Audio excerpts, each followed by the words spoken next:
এইবাৰ বিহুকৃত স্থান পালে ভঙা দলঙৰ প্ৰসংগ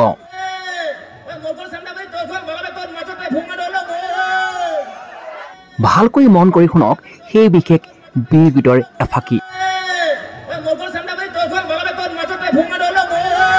বিহুগীত স্থান পোৱা এইখনেই বিশেষ সেই চান্দামাৰীৰ ভঙা দলং চান্দামাৰী বজাৰৰ ওচৰতে আছে এইখন বিশেষ ভঙা দলং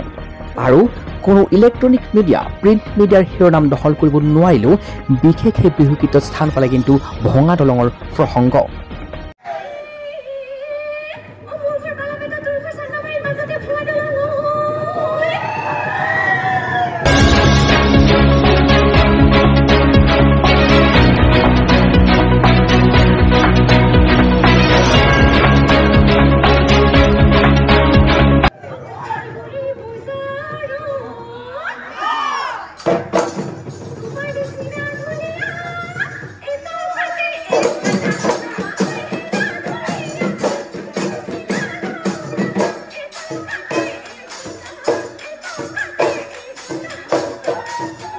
নাচনীগৰাকীয়ে কঁঠালগুৰি বজাৰৰ প্ৰসংগ কৈছে যেতিয়া আপোনালোকক দেখুৱাব ওলাইছোঁ আন এখন বিশেষ ভঙা দলং কি ক'ত কিয় বিখ্যাত বুলি যদি প্ৰশ্ন কৰে তেতিয়াহ'লে এইখন বিশেষ ভঙা দলং আছে বেছিমাৰী চকৰ ওচৰতেই অৰ্থাৎ মানিকপুৰৰ পৰা যদি আপুনি বেছিমাৰীলৈ আহে তেতিয়াহ'লে আপুনি প্ৰথমতে পাব চান্দামাৰী বজাৰৰ ওচৰতে থকা সেইখন বিশেষ ভঙা দলং আৰু তাৰপিছতে পাব এইখন বিশেষ ভঙা দলং যিখন আছে বেছিমাৰী চকৰ তেনেই ওচৰতে উত্তৰ অভয়পুৰ সমষ্টিৰ অন্তৰ্গত এইখন বিশেষ ভঙা দলং কিন্তু এতিয়ালৈকে পকীকৰণ হোৱা নাই বছৰ বছৰ ধৰি লোকে শুনি আছে হ'ব হ'ব হ'ব কিন্তু কেতিয়ালৈকে হ'ব ৰাইজে আৰু ধৈৰ্য ধৰিব নোৱাৰিলে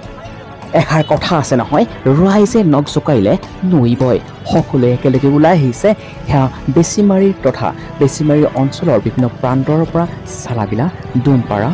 কঁঠালগুৰি চান্দামাৰী অদলাগুৰি বেছিমাৰী আদি বিভিন্ন অঞ্চলৰ পৰা লোকসকল একত্ৰিত হৈছে আৰু এইখন বিশেষ কাঠৰ দলং মেৰামতি কৰাত লাগি গৈছে কাৰণ কিয় এইখন বিশেষ কাঠৰ দলঙৰ পৰাই কেইবছৰমান আগতে এজন বেছিমাৰীৰ ব্যক্তি পৰি মৃত্যুক আঁকোৱালি লৈছিলে লগতে এইখন বিশেষ কাঠৰ দলঙৰ পৰা পৰি অদলাগুৰিৰ ভাস্কৰ ৰায় নামৰ এজন ব্যক্তিয়ে চিৰদিনৰ বাবে এটা বিশেষ চকু তেওঁ হেৰুৱাব লগা হ'ল অৰ্থাৎ তেওঁ এটা চকু হেৰুৱাবলগীয়া হ'ল তেনেকুৱা ক্ষেত্ৰতো কিন্তু এইখন বিশেষ কাঠৰ দলং এতিয়ালৈকে পকীকৰণৰ কোনো ব্যৱস্থা নহ'ল আৰু সেইবাবেই ৰাইজে নখ জোকাৰিলে নৈ বয় সেইষাৰ কথাকে যেন এওঁলোকে প্ৰমাণ কৰি দেখুৱালে আৰু সকলোৱে ওলাই আহি পেলাই এইখন বিশেষ কাঠৰ দলং ভালকৈ মেৰামতি কৰি সকলোৱে অহা যোৱাৰ বাবে সুবিধা কৰি দিলে কিন্তু সকলোৱে প্ৰশ্ন কৰিলে কুম্ভকৰ্ণৰ নিদ্ৰাত শুই আছে নেকি বৰ্তমানৰ বিধায়কগৰাকী কাৰণ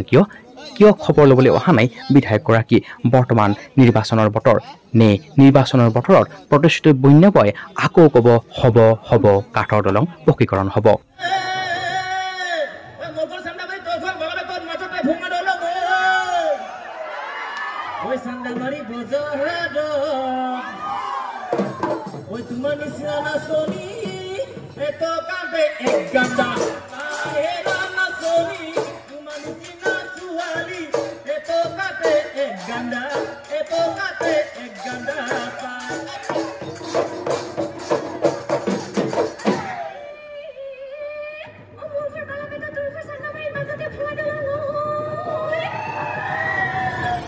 এতিয়া সকলোৰে শেষ ভৰসা হৈ পৰিছে মুখ্যমন্ত্ৰী সেই সকলোৱে মুখ্যমন্ত্ৰী আহ্বান কৰিছে শীঘ্ৰেই দুয়োখন কাঠৰ দলং পকীকৰণৰ ব্যৱস্থা কৰক কাৰণ কিয় বিধায়কসকলে আৰু তেওঁলোকে বিশ্বাস নকৰে আৰু শীঘ্ৰেই কাঠৰ দলং পকীকৰণ হ'লে এই বিশেষ অঞ্চলটোৰ সকলোৰে বাবে সুবিধা হ'ব কাৰণ কিয় এই বিশেষ কাঠৰ দলঙেৰেই নিতৌ অহা যোৱা কৰে সৰুৰ পৰা ডাঙৰলৈকে অগণন ছাত্ৰ ছাত্ৰী গতিকে শীঘ্ৰেই কাঠৰ দলঙৰ পৰা পকীকৰণ ব্যৱস্থা কৰক সেই আহ্বান কৰিছে মুখ্যমন্ত্ৰীলৈ বেছিমাৰীৰ পৰা আবিৰ কাশ্যপৰ ৰিপৰ্ট আছাম টাইমছ 6